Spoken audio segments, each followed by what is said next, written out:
Priti Patel has started a new battle with her own civil servants in the Home Office. So there's a new, kind of fresh attacks from the Home Secretary on the senior civil servants in the Home Office who are trying to create obstacles for her during her job, especially when it comes to illegal migration. And she's not too happy about this because obviously she's been promising all these things to the electorate to secure the borders, to obviously sort out the policing and everything else.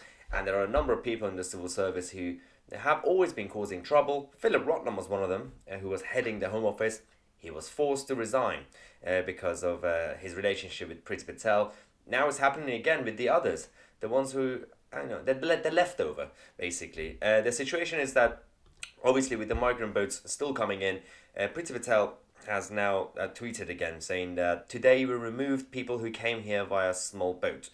They had previously claimed asylum elsewhere and had no legal rights to be in the UK. Removals continue to be frustrated by activist lawyers, but I will not let up until this route is unviable. So that's one thing. So she's created a number of enemies for herself, targets. One is these left-wing woke lawyers who are creating problems for the Home Secretary because they don't, they come up with all these like weird human rights loopholes to stop these deportations. That's one problem for her. Second problem is now we're going to talk about the actual civil servants. Third target is social media accounts, companies, Facebook, YouTube, and a number of others who are essentially helping these smugglers with their work. And so the Home Secretary is now obviously, she wants to obviously tackle all these issues on this channel. As you know, I'm trying to be objective. When she does good things, I always support her. If she's slow, we criticize the Home Office and Priti Patel and Boris Johnson. And this issue, she's right, because all these targets, all these people are creating problems. They're not making her job easy because her job is to obviously promise the electorate that she wants to do the job.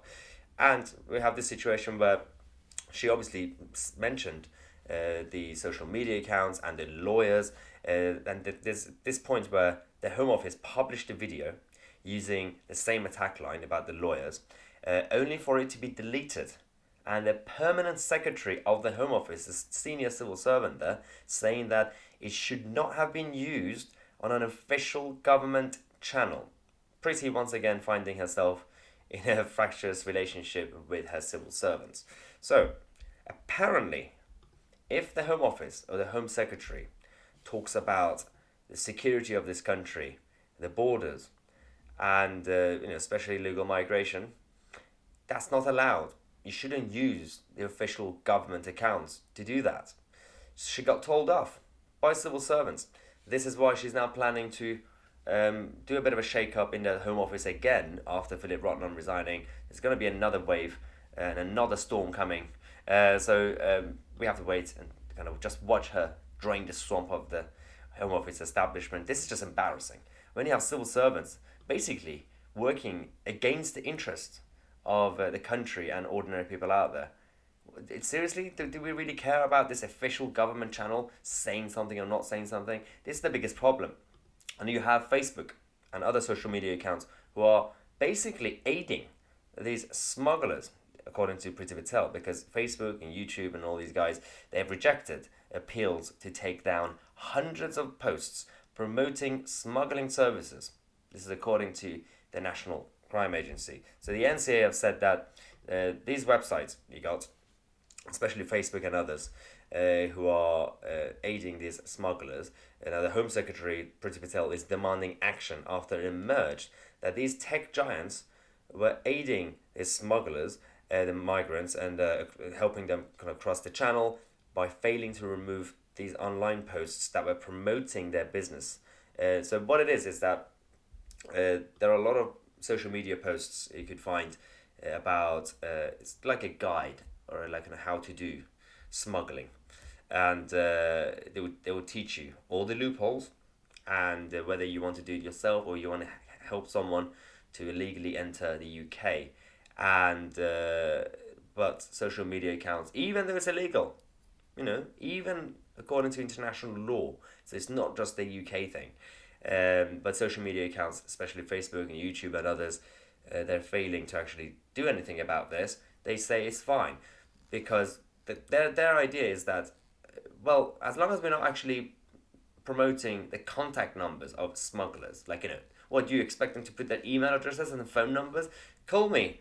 I'll send you from Calais to Dover. Obviously, they're not going to do that. But this is how they do it. They use these posts and they find out who's messaging, and then they get in touch with each other. And it's got to be, most of these groups are encrypted anyway. So even the NCA are struggling to actually find out what the hell's going on. So that's one. Now, Facebook allows requests for information on how to get smuggled and how to illegally leave a country, but it only bans posts directly offering people smuggling services. Oh, that's very gracious. Now, there's a source close to Priti Patel who said that they're hiding behind semantics. This is content that is aiding, and yeah, they're all these smugglers, they cross the border and they have to take it down. Obviously, now their failure to do this is making it difficult for the law enforcement to tackle this problem.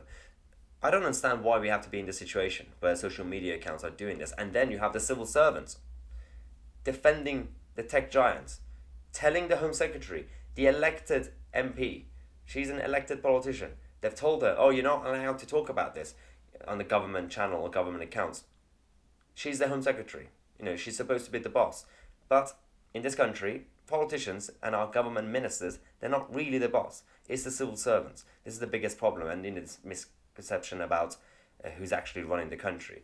Now, again, speaking of the Dover situation and our British waters, the latest update on this Brexit stuff is also with the fisheries.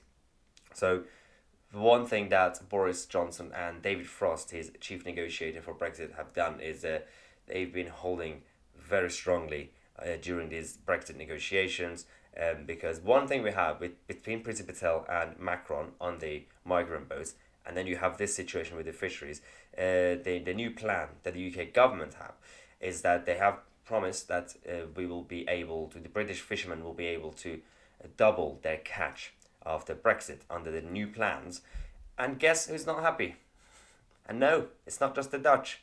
Everyone else is freaking out. The French and others as well. So you have David Frost who's been very good at this, and Boris's push for a huge rise in quota has sparked fury among France, obviously, Ireland, and Denmark.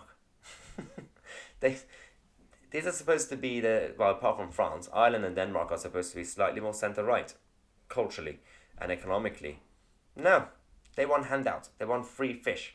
This is kind of embarrassing, and the whole situation is you got obviously the EU leaders who've been in charge for the past year, I think, who have now vowed to fight these proposals tooth and nail, claiming that it would wipe out a third of their fishing fleets. Well, yeah, there might be your fleets, but then they're not your fish, are they? And you have David Frost who's holding firm and has battered away a compromise floated by the EU's Michel Barnier. David Frost doesn't want to compromise on this issue. This is UK waters, that's it, this is our territory. Now, the EU have said that there is no way that the EU can agree to this maximalist demand. Maximalist? You mean sovereignty? Our territory? Yeah. Absolutely no way, they've said. Barnier cannot budge while this stays on the table. He would be crucified. That's true. So it's not really... I've always said this on this channel for the past couple of months. You can't really blame Barnier. It's not really his fault because he's just doing what the EU leaders are telling him to do. He's a civil servant for the EU, and he doesn't come up with ideas himself. He's got the mandate. Whatever Macron, Merkel, or von der Leyen obviously tell him he has to do, but at the same time, he knows that it's not going to happen.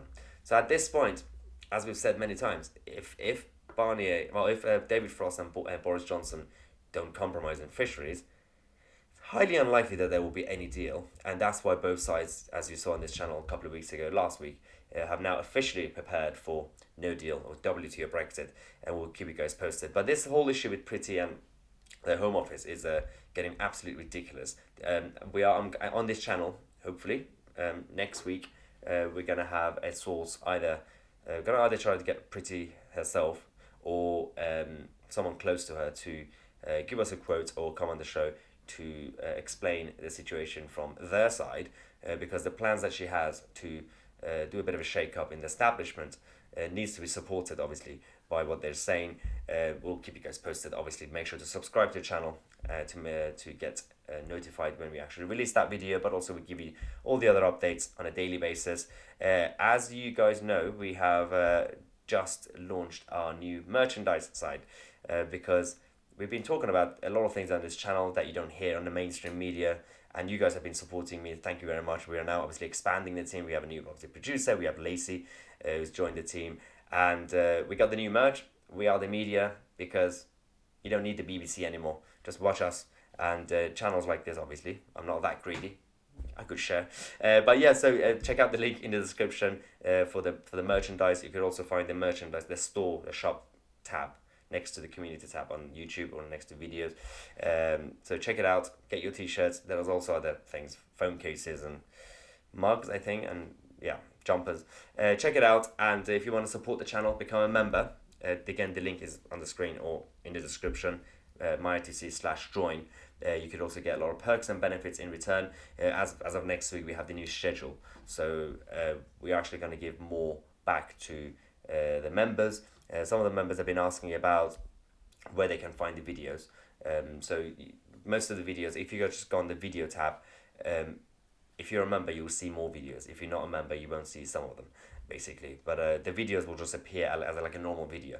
Otherwise, you could find them on the community tab, or if you're on your computer, laptop, or desktop, you could scroll down on the homepage. There is a members only category just for those videos as well. Enough ranting. Thank you for watching. I'm myitc. I'll see you guys tomorrow with a new video.